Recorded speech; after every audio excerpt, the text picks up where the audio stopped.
Hello guys, my name is Ahmed. I'll be going over the ball throw project from MSE312 and I'll be representing G1. This is our team members and this is the content, design process, this is design comparison, decision matrix, and design iterations.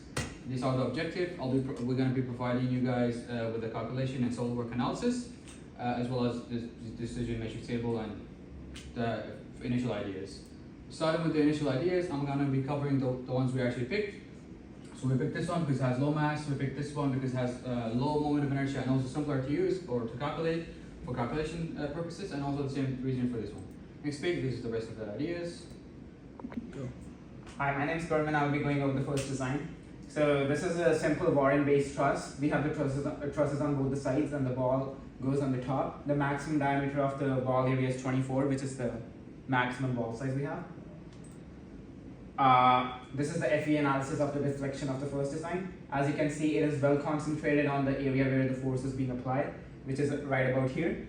And we did iterate on it. We added some fillets on the side and it did improve it a bit more, but it doesn't matter because our maximum deflection is 0.07, so it should be okay and well within our range. And this is our hand calculations. We just used a simple 2D analysis.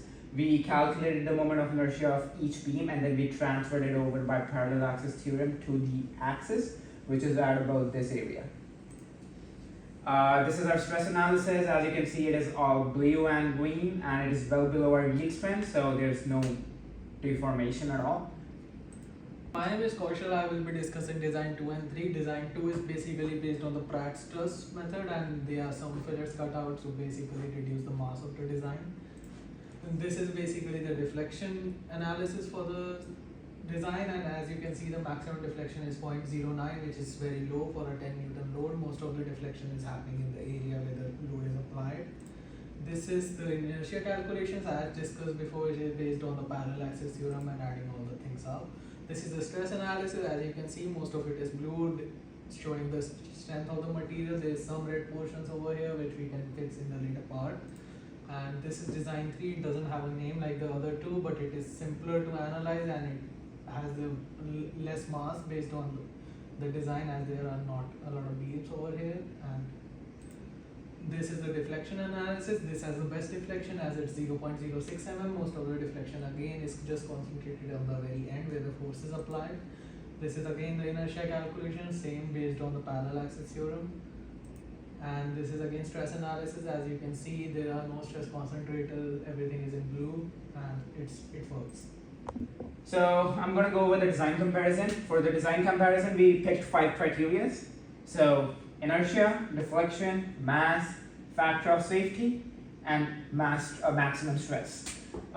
So I'll be going over how we actually did the weightage for each and every criteria in the next slide.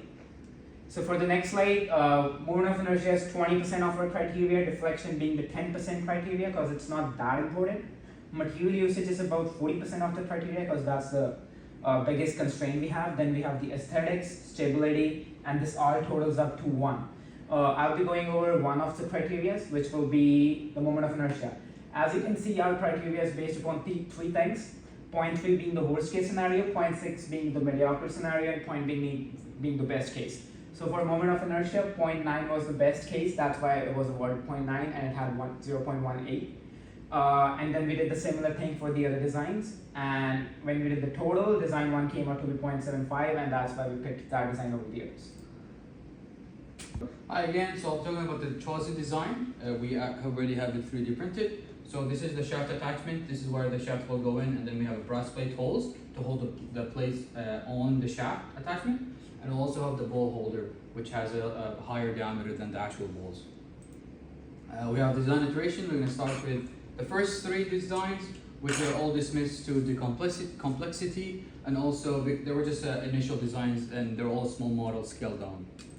And next 3 designs were all dismissed to the weight.